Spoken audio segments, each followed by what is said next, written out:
महाभारत के युद्ध में एक ऐसा योद्धा था जिसने अपनी बलि देकर पांडवों की जीत सुनिश्चित कर दी। वह था भीम का पुत्र घटोत्कच। यह कहानी शुरू होती है हिडिंबा और भीम के मिलन से। पांडव वनवास में थे, तभी उनका सामना एक राक्षस हिडिंब से हुआ। भीम ने उसे परास्त कर दिया, लेकिन उसकी बहन हिडिंबा ने भीम को पति रूप में चुन लिया। हिडिंबा और भीम के विवाह के बाद जन्म हुआ एक अद्भुत बालक का, घटोत्कच, जिसका सिर घड़े के समान बड़ा था, इसलिए उसका यह नाम पड़ा। घटोत्कच को उसकी माता हिडिंबा ने राक्षसों की शक्तियां दीं। वह हवा में उड़ सकता था, अदृश्य हो सकता था और विशाल रूप धारण कर सकता था। उसकी ताकत का अंदाजा इसी बात से लगाया जा सकता है कि वह एक हाथ से हाथी को उठाकर फेंक सकता था। वह बचपन से ही युद्ध कौशल में निपुण था और अपने पिता भीम के समान पराक्रमी था। जब घटोत्कच युवा हुआ तो उसने अपने पिता भीम से मिलने की इच्छा जताई। वह पांडवों के पास गया और उनके प्रति अपनी निष्ठा प्रकट की। युद्ध के समय वह अपने पिता का हर हाल में साथ देने के लिए वचनबद्ध हुआ। कृष्ण ने भी घटोत्कच की शक्तियों की सराहना की और कहा, युद्ध में तुम्हारी भूमिका निर्णायक होगी। जब महाभारत का युद्ध छिड़ा तो घटोत्कच पहले कुछ समय युद्ध से दूर रहा, लेकिन द्रोणाचार्य के वध के बाद पांडवों को उसकी जरूरत पड़ी। रात्रि का समय था और कृष्ण ने कहा, अब राक्षसी शक्तियों का समय आ चुका है। घटोत्कच युद्ध भूमि में कूद पड़ा और कौरवों की सेना में त्राहिमाम मच गया। राक्षसी माया से उसने अंधड़, वज्रपात और अग्निवर्षा शुरू कर दी। उसने हजारों कौरव सैनिकों को मार गिराया। दुशासन, शकुनी और दुर्योधन भयभीत हो उठे।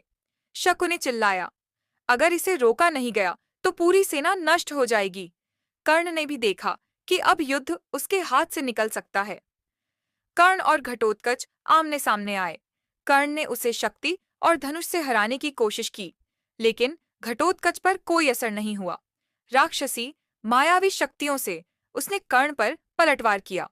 घटोत्कच ने अपना आकार बढ़ाकर हजारों फीट ऊंचा कर लिया और कर्ण को पैरों से कुचलने की कोशिश की।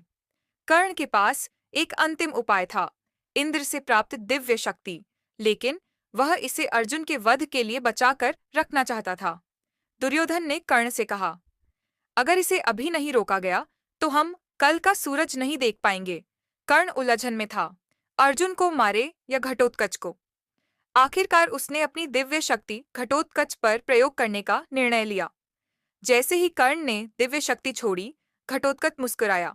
उसने कहा, मुझे कोई भय नहीं, लेकिन मरने से पहले मैं तुम्हारी सेना को खत्म कर दूंगा। उसने विशाल रूप धारण किया और अपने मृत शरीर को कौरवों की सेना पर गिराने लगा। हजारों सैनिक दबकर मारे गए। इस तरह घटोत्कच मृत्यु के बाद भी कौरवों के लिए विनाशकारी साबित हुआ। जब घटोत्कच मारा गया तो पांडव शोक में डूब गए, लेकिन कृष्ण प्रसन्न थे। अर्जुन ने पूछा, हे केशव, आप दुखी क्यों नहीं हैं? कृष्ण ने कहा, कर्ण ने अपनी दिव्य शक्ति व्यर्थ कर दी, अब वह तुम्हें नहीं मार सकता। घटोत्कच का बलिदान पांडवों के लिए एक महत्वपूर्ण जीत थी। दुर्योधन बेहद क्रोधित था। वह चिल्लाया, कर्ण, तुमने हमारी सबसे बड़ी ताकत को खो दिया। अब तुम अर्जुन को कैसे मारोगे? कर्ण भी दुखी था, क्योंकि अब उसके पास अर्जुन को मारने के लिए कोई दिव्य अस्त्र नहीं बचा था। शकुनी ने कहा, घटोत्कच ने मरकर भी हमारा बड़ा नुकसान कर दिया। घटोत्कच का बलिदान पांडवों के लिए अमूल्य था।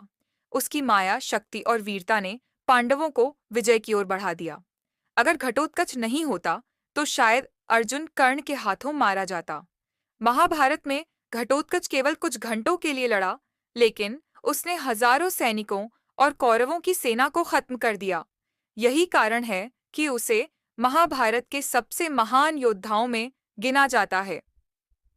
जय महाकाल, जय घटोत्कच, ऑन फायर।